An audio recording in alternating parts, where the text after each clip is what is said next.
नमस्कार, आप सबका यहाँ स्वागत है। जैसा कि आपको मालूम है, 2 अक्टूबर 2022 से जन सुराज अभियान के तहत जो पदयात्रा हम लोगों ने पश्चिम चंपारण के गांधी आश्रम भितिहरवा से शुरू की, उसको अब करीब 18 महीने 4 दिन हो गए हैं। और इन 18 महीनों में पश्चिम चंपारण से चल के पूर्वी चंपारण, शिवहर होते हुए गोपालगंज, सिवान, छपरा, वैशाली, समस्तीपुर, मुजफ्फरपुर, सीतामढ़ी, मधुबनी, दरभंगा, बेगूसराय, खगड़िया होते हुए हम लोग आपके जिले सहरसा में अभी कुछ 10 दिन पहले आए। अभी मैं सहरसा में करीब 15 से 20 दिन और रहूंगा। पदयात्रा का जो स्वरूप है आप देखते हैं, हम लोग का प्रयास होता है कि गांव-गांव जाएं और मैं और मेरे साथ जो पदयात्री हैं, तो प्रयास ये होगा कि कम से कम 90% गांवों में जरूर हम लोग व्यक्तिगत तौर पर वहां पहुंचकर लोगों से मिले, उनकी समस्याओं के बारे में जाने, उसका अध्ययन करें, उनको जन सुराज के बारे में बताएं।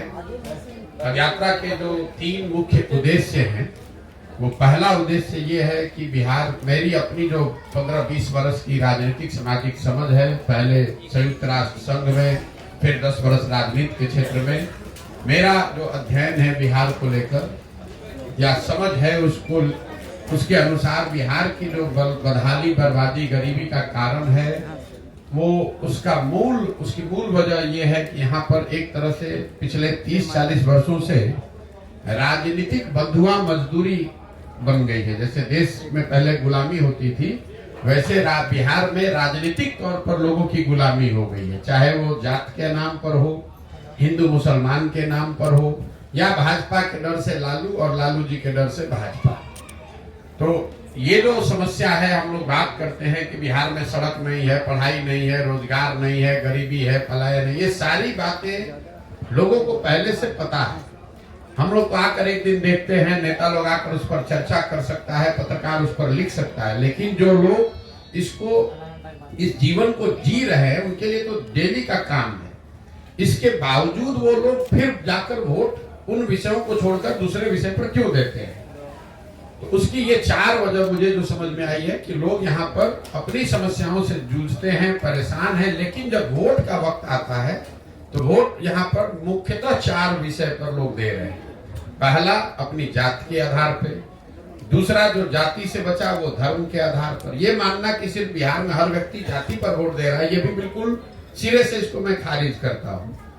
और इसका उदाहरण भी मैं हमेशा देता हूँ कि अगर हर व्यक्ति बिहार में जाति के नाम पर ही वोट दे रहा है, तो नरेंद्र मोदी जी को वोट बिहार में दे कौन रहा है? उनके जाति का तो बिहार में आदमी नहीं रहता है। तो ये दिखाता है कि हर व्यक्ति जाति के नाम पर वोट नहीं दे रहा है। जो व्यक्ति जाति के नाम पर वोट नहीं दे रहा है, वो हिंदू मुसलमान विचारधारा, राष्ट्रवाद के नाम पर वोट दे रहा है। लेकिन इन दोनों के बाद भी करीब आधी बिहार की जनता 2 विषयों पर वोट कर रही है। वो है लालू जी के डर से भाजपा, जिसको आप कह सकते हैं विकल्प के अभाव में। भाजपा को दे नहीं सकता इसलिए लालू जी को दे रहा है, लालू जी को नहीं दे सकता इसलिए भाजपा को दे रहा है। इन चारों चीज को अगर आप जोड़ दें तो आपको बिहार में 2/3 से ज्यादा जो वोट पड़ता है, वो इन्हीं 4 वजहों से वोट पड़ रहा है। तो पदयात्रा का पहला उद्देश्य यही है कि गांव-गांव जाकर लोगों को ये बताया जाए कि आप चाहे जीवन भर अपनी समस्याओं के बारे में चर्चा कर ले, जब तक आप इनसे अलग हटकर अपने और अपने बच्चों के भविष्य के लिए वोट नहीं करेंगे, तब तक आपका भला होने वाला नहीं है। वोट आपको जिसको करना है कीजिए। इस पूरे पदयात्रा के दौरान मैं ये नहीं कह रहा हूँ कि वोट किसको कीजिए, मैं ये कह रहा हूँ कि आप वोट किस बात के लिए कीजिए।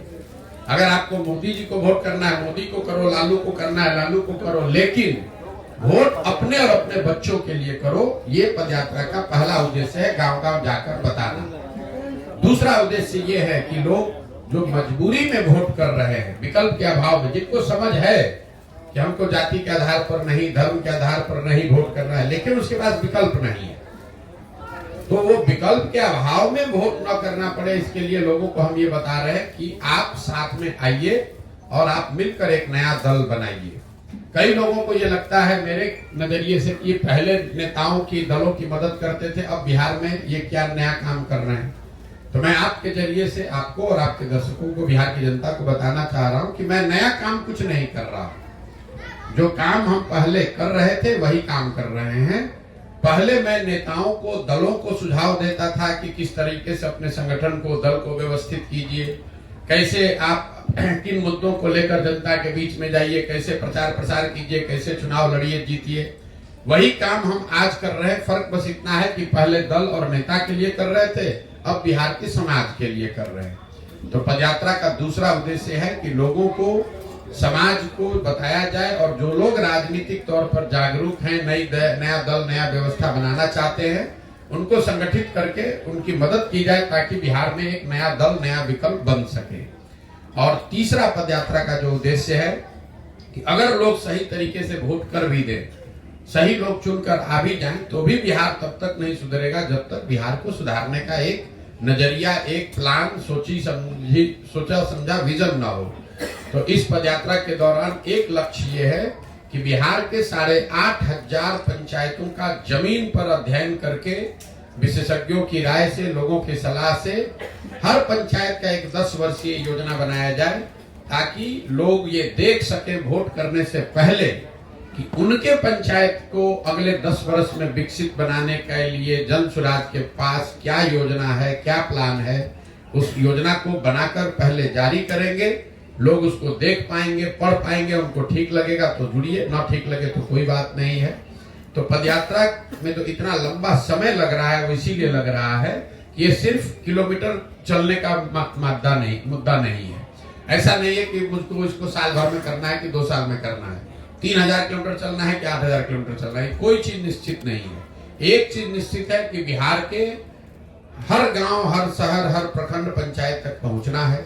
दूसरा चीज निश्चित है कि इन 3 लक्ष्यों की प्राप्ति के लिए गांव गांव जाकर लोगों को जन जागरण के हिसाब से उनको बताना है कि आप अपने और अपने बच्चों के लिए वोट कीजिए। अगर आप नया दल, विकल्प बनाना चाहते हैं तो नया दल और विकल्प बनाइए। और तीसरा, हर पंचायत के लिए एक योजना बने। इस पंचायत की योजना में वहां की स्थानीय समस्याओं का जिक्र हम लोग करते हैं, कैसे उस समस्या का निपटारा होगा ये बताते हैं। लेकिन साथ साथ हर पंचायत की योजना में 3 बात जरूर बनाई जा रही है। पहला, कि पंचायत के स्तर पर लोगों के बच्चों के पढ़ने की व्यवस्था अच्छी कैसे की जाएगी।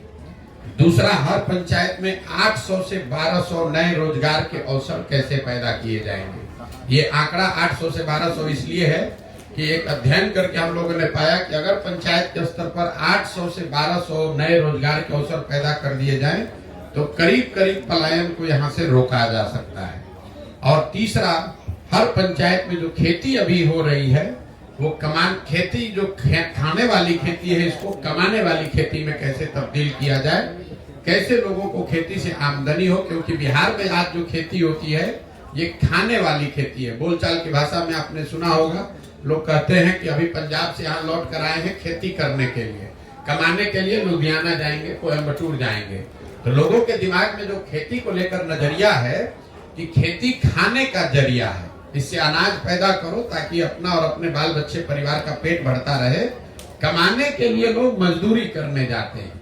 तो ये योजना बनाने का प्रयास कि बिहार में जो खेती करने वाले लोग हैं उनके लिए खेती कमाने का जरिया कैसे हो, ये एक लक्ष्य है। इन 3 लक्ष्यों को लेकर अभी 18 महीने से चल रहे हैं, 1-1.5 साल और लग सकता है, लेकिन पूरी तरीके से दृढ़ संकल्पित हैं। इस काम को पूरे बिहार में करेंगे। करने के बाद लोगों को एक साथ संगठित करके नया दल बनाया जाएगा और उसके बाद आगे की यात्रा, आगे की जर्नी शुरू होगी। अब आपके जो सवाल हैं यात्रा के दौरान के मेरे अनुभव, या दूसरे कोई भी आप सवाल करना चाहते हैं तो आप सवाल कर सकते हैं। बहुत बहुत धन्यवाद।